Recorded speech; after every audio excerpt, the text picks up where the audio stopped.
சட்டமன்ற உறுப்பினர் EV.K.S.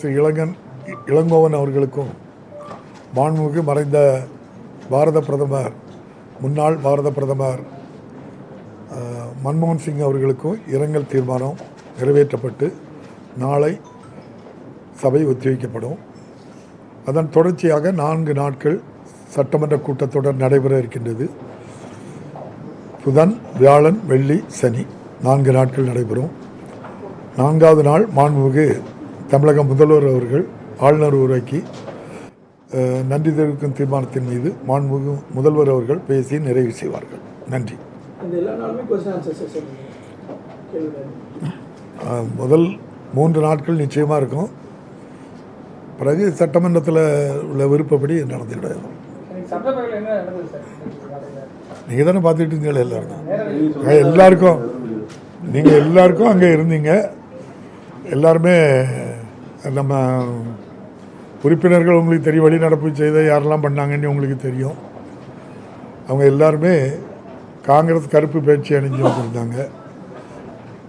அதிமுகத்தை சேர்ந்தவர்கள் எல்லாரும் கையில் அட்டை வச்சுருந்தாங்க. அது ஆளுநர் பேசும்போது தான் அவ்வளோ பேர் வந்துருந்தாங்க.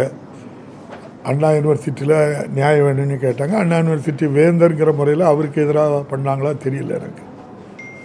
அவங்க யாரும் சொல்லவும் இல்லை எங்கிட்ட. இல்லை, எங்களுக்கு தெரியாது. சபையில் நடந்தே கேட்க சொன்னீங்க.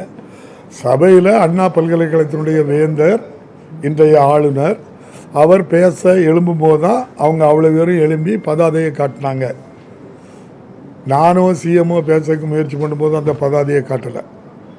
அப்படின்னா என்ன அர்த்தம்னு அவங்ககிட்ட தான் கேட்டாது, எனக்கு தெரியாது. வேந்தர்ங்கிற முறையில் நிர்வாகம் சரியில்லைன்னு அதுக்காக பதாதையை காட்டினாங்களா தெரியாது.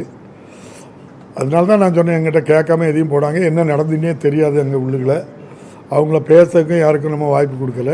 அதனால அவங்க பதாதையை காட்டினதுனால ஆளுநர் உரைக்கு குந்தகம் விளைவிக்கும் வண்ணம் ஒரு கலவர நோக்கத்தோடு அங்கே பண்ணதுனால தான் நம்ம என்ன செய்தோம், அவங்கள வெளியேற்றுறோம். நீங்கள் தான் சொல்லணும். அதுக்கு அவை முன்னவர் நல்லா சொல்லியிருக்காங்க. இந்தியன் கான்ஸ்டியூஷன் 176(1) படி ஆளுநர் the governor shall address legislative அசம்பிளின்னு சொல்லியிருக்காங்க.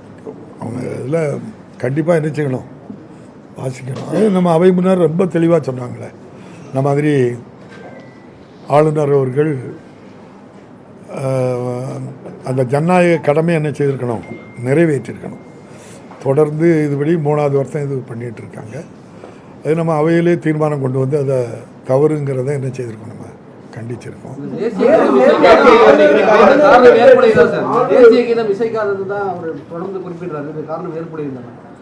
அதாவது மதராஸ் பிரசிடென்சி, கேரளா, தமிழ்நாடு, ஆந்திரா, தெலுங்கானா, ஒரிசா உட்பட பல பகுதிகளையும் உள்ளடக்கியது மதராஸ் பிரசிடென்சி. அப்போவே தேர்தல், சட்டமன்ற தேர்தல் நடந்து 1920 முதல் சட்டமன்ற கூட்டத்தொடர் 1921.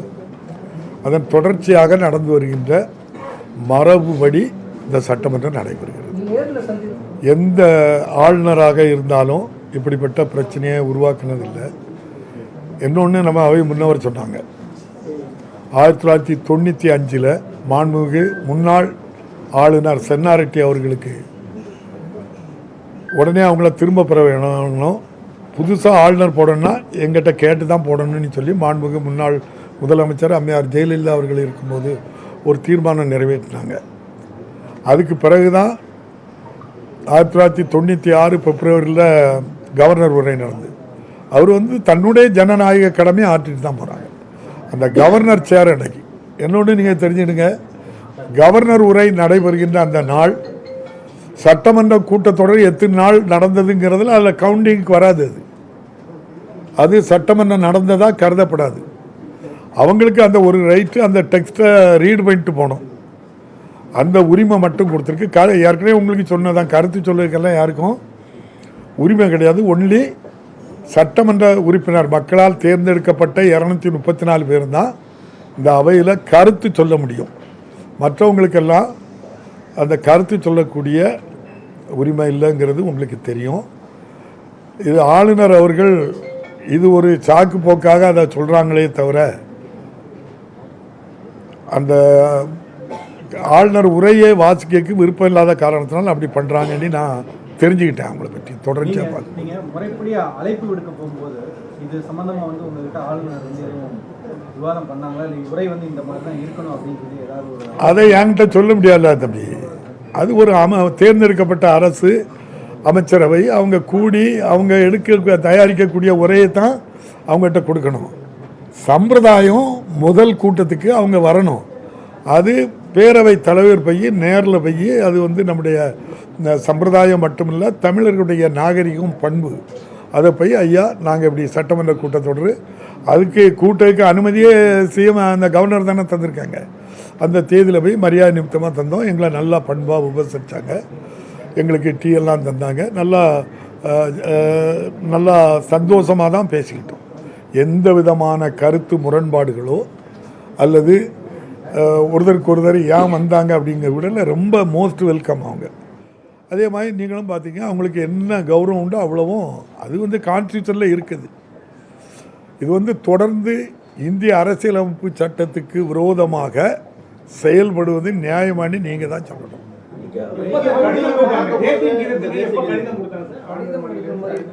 தம்பி, உங்களுக்கு ஒரு ஞாபகம் இருக்கும், கடைசியிலையும் தேசிய கீதம் போடக்கூடாதுன்னு உங்களுக்கு ஒரு விருப்பம் இருந்தால் நான் என்ன செய்ய முடியாது. இல்லை அங்கே நான் அந்த ஆளுநர் மாளிகையில் புறப்படும் போதே இங்கே ஒலிக்கணும்னு சொன்னால் நான் எப்படி செய்ய முடியும்? சட்டம் விடுங்க தம்பி, சட்டமன்ற மரபு இருக்குது, இந்திய அரசியலமைப்பு சட்டம் சொல்லி தந்திருக்கு. அதில் எந்த இடத்துலையாவது ஆளுநர் அவருக்கு வச்சிருக்க கோரிக்கை இருக்கான்னு நீங்கள் தான் பார்த்து சொல்லணும். அல்லது ஆளுநர்கிட்ட தான் போய் கேட்டு ஐயா எந்த இதுலையாவது இந்திய அரசியலமைப்பு சட்டத்தில் ஆளுநர் முதல் நாள் அட்ரஸ் பண்ண வரும்போது இப்படி நடக்கணும்னு ஷெடியூல் போட்டு கொடுத்துருக்காங்களான்னு நீங்கள் தான் சொல்லணும். தமிழ்நாடு, தமிழ் கலாச்சாரம், பண்பாடு, தமிழருடைய நாகரிகம், தமிழ் மொழி அடையாளம் நமக்கு, அதுதான் நம்ம எல்லாருக்கும் அடையாளம். தமிழ் தாய் வாழ்த்து, அது எல்லா இடங்களிலையும் இதான் நடக்குது. தமிழ்நாடு முழுதும் எல்லா இடங்களிலையும் அரசு நிகழ்ச்சிகள் இதுதான் நம்ம பண்ணுறோம். அதை நான் சொல்கிறேன் இப்படி பண்ணு அப்படின்னு சொன்னால் அந்த மரபுகளெல்லாம் மாற்ற முடியாது. இப்போ நாங்கள் 3 தடவையும் இதே தான் சொல்லி பண்ணியிருக்காங்க. இன்னும் அடுத்த தடவையும் இதே ஆளுநர் இருந்தாலும் இதே மாதிரி நான் கூப்பிட போவேன், இதே மாதிரி மரியாதை கொடுப்போம். வாசிக்காது அவங்களுடைய விருப்பமாக தான் இருக்கும். இப்போ நீங்கள் தெலுங்கானாவில் நம்ம அம்மையார் தமிழிசை அம்மா கவர்னராக இருந்தாங்க. கூட்டம் எப்படி நடந்து நீங்களே சொல்லுங்கள் தம்பி. எங்கள் அண்ணம்மா நான் என் வாயில் சொல்லக்கூடாது, நீங்கள் சொல்லுங்கள். அது பாட்டுக்கு அங்கே ஆளுநர் உரைக்கு சார்பாட்டு பேசி முடித்து அந்த மாநிலம் இருக்கத்தானே செய்விப்போம். ஒன்றும் பிரச்சனை இல்லையா அந்த மாநிலத்துக்கு? எடுத்துக்கிடுங்க, நான் சொன்னாலும் தகவல் தானே.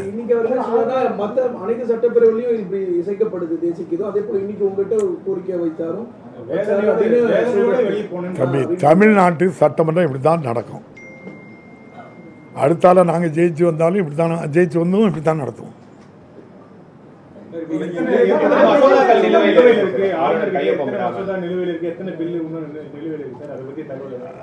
அது ஆளுநர்கிட்ட நிலுவையில் இருக்குது, நெகட்டிவ் பண்ணது இருக்குது, குடியரசுத் தலைவருக்கு அனுப்புனது இருக்குது.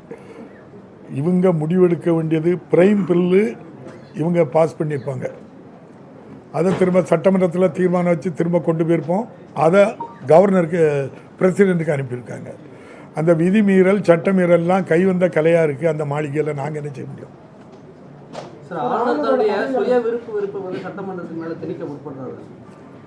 நீங்கள் இந்தியாவில் எந்த மாநிலத்திலேயாவது ஒன்றிய அரசு ஆட்சி செய்கிற இடத்துல இந்த பிரச்சனை இருக்கா? இது தமிழ்நாட்டில் கொள்கை ரீதியான ஒரு அரசு ஆட்சியில் இருக்கிறதுனால வேணுன்னே திட்டமிட்டு இட்டு கட்டி பண்ணுறாங்களான்னு எனக்கு தெரியல. என்ன தம்பி, அது சொல்ல முடியுங்களே, நீங்கள் தான் கேட்கணும். ஆளுநர் மாளிகையில் போய் ஐயாவை பார்த்து ஐயா இப்படி பண்ணுறீங்க, எங்கள் தமிழ்நாட்டில் இப்படி தானே இவ்வளோ நாள் நடந்துக்கிட்டு இருக்குது, இது தேவையில்லாமல் ஐயா இதெல்லாம் கேட்குறீங்க, வந்தால் கான்ஸ்டியூஷன் படி நீங்கள் பேசுகிறேன். அதே ஆளுநர் தான் சொன்னாங்க, இது கான்ஸ்டியூஷனில் செக்குலர் கண்ட்ரின்னு இருக்குது, மத சார்பற்ற நாடுன்னு இருக்குது. மத சார்புள்ள நாடுன்னு பொது வழியில் சொல்கிறாங்க. இதே ஆளுநர் தான் சொன்னாங்க. நீங்கள் அவங்க மேலே என்ன நடவடிக்கை எடுத்துருவீங்க, நான் என்ன எடுத்துருவேன் சொல்லுங்கள். அப்போ இந்திய அரசியலமைப்பு சட்டப்படி நடத்ததுக்கு எதிராக இருந்தாக்கி நான் என்ன செய்ய முடியும்னு சொல்லுங்கள். வெளியேற்றப்பட்ட எதிர்கட்சி உறுப்பினர்கள் நாளைக்கு சபையில் கலந்துக்கலாம் இல்லையா? இன்னைக்கு ஒரு நாளும் தானே தம்பி, ஆளுநருக்கு எதிராக தான் அந்த பதாதைகளை தூக்கி அவர் வேந்தங்கிற முறையில் காட்டினதாட்டு தான் நான் உணர்ந்துக்கிட்டேன். ஏன்னா ஆளுநர் பேசும்போது அல்லன்னா அந்த எதிர்ப்பை காட்ட வேண்டிய அவசியம் இல்லை. அப்போ ஆளுநர் வேந்தர் அங்கே சரியாக அங்கே சில மாணவிகள் பாதிக்கப்பட்டிருக்காங்கங்கிற இஷ்யூவை ஆளுநருக்கு விரோதமாக காட்டி ஆளுநர் வெளியே போனோடனே அவங்களும் போயிட்டாங்க. எதிர்கட்சிகள் தொடர்ந்து ஒரு விமர்சனம் வச்சுட்டு வராங்க. எதிர்கட்சிகள் எங்களை ஆளுநர் சபாநாயகர் எங்களை பேசவே அனுமதிக்க மறுக்கிறாரு, அமைச்சர் பேச வேண்டியதெல்லாம் கூட சபாநாயகரே பேசுறாருன்னு சொல்லிட்டு உங்க மேல ஒரு விமர்சனம் வச்சுட்டே இருக்காங்க. எப்படி பாக்குறீங்க? நீங்கள் தான் பார்த்து சொல்லணும். நீங்கள் உங்கள் எல்லாத்துக்கும் ஒரு 140 பேருக்கு உள்ளே இருக்கப்பட்டு தந்திருக்கேன். பத்திரிகையாளர்கள் ஊடகங்களுக்கு போட்டு நான் தந்திருக்கேன். 66 பேர் எதிர்கட்சியில் இருக்கிறாங்க, 132 பேர் ஆளுங்கட்சியில் இருக்கிறாங்க. இது போக தோழமை கட்சிகள்லாம் இருக்குது. இதில் யார் அதிக நேரம் பேசக்கு வாய்ப்பு கொடுத்துருக்கு பாருங்கள். கேள்வி நேரத்தை பாருங்கள். ஒன்று ஆளுங்கட்சிக்கு மேல் ரோன்னா அடுத்தல எதிர்கட்சிக்கு இந்த பக்கம் ஃபுல்லாக அவங்க தான். அங்கேருந்து எம்எல்ஏக்கள் வருவாங்க எதிர்கட்சியிலேருந்து, எங்களுக்கு துணை கேள்வி தாங்கம்பாங்க. அது டிவியில் லைவாக இருக்கிறதுனால எல்லாம் காட்டுறதுனால அதை கேட்காங்க.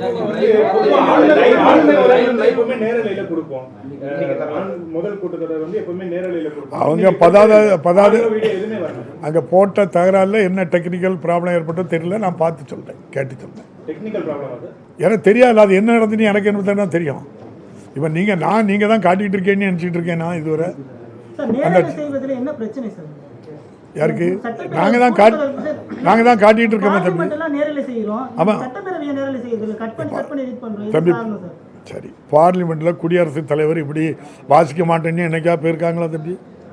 இந்த 11 வருஷத்தில் என்னைக்கா நடந்திருக்கா? இல்லை. அவங்க அந்தால சபை ஒத்தி வைக்கப்படுகிறேன்னு எல்லாரும் போயிருந்தாங்க, ஒரு பிரச்சனை இல்லைங்க. கடைசி நாள் ஒரு 50 பில்லை கொண்டு வந்து பாஸ் பண்ணி விட்டுட்டு போயிருந்தாங்க. டங்ஸ்டன் உட்பட அப்படி தான் பாஸ் பண்ணி விட்டுட்டு போயிருந்தாங்க. அவங்கள யாராவது நீங்களும் நானே கேள்வி கேட்க முடியுமா தம்பி? அப்போ அதைத்தான் இந்த கவர்னரை செய்ய சொல்கிறோம் நாங்கள். நம்முடைய டெமோக்ரஸியை பார்லிமெண்ட் டெமோக்ரஸி, பார்லிமெண்ட்டில் நடக்கிற மாதிரி சட்டமன்றத்தில் எங்களுக்கு நடத்தி தாங்கன்னு கேட்குறோம். அது அது வந்து ஆளுங்கட்சிக்காரங்க கேட்கணும் தம்பி. நான் சபாநாயகர்லாம் நான் கொண்டு வந்தால் தீர்மானத்தை நிறைவேற்றி கொடுப்பேன். அது நீங்கள் ஐயாட்ட தான் கேட்கணும். அவங்க விரும்பி உட்கார்ந்துருக்காங்க.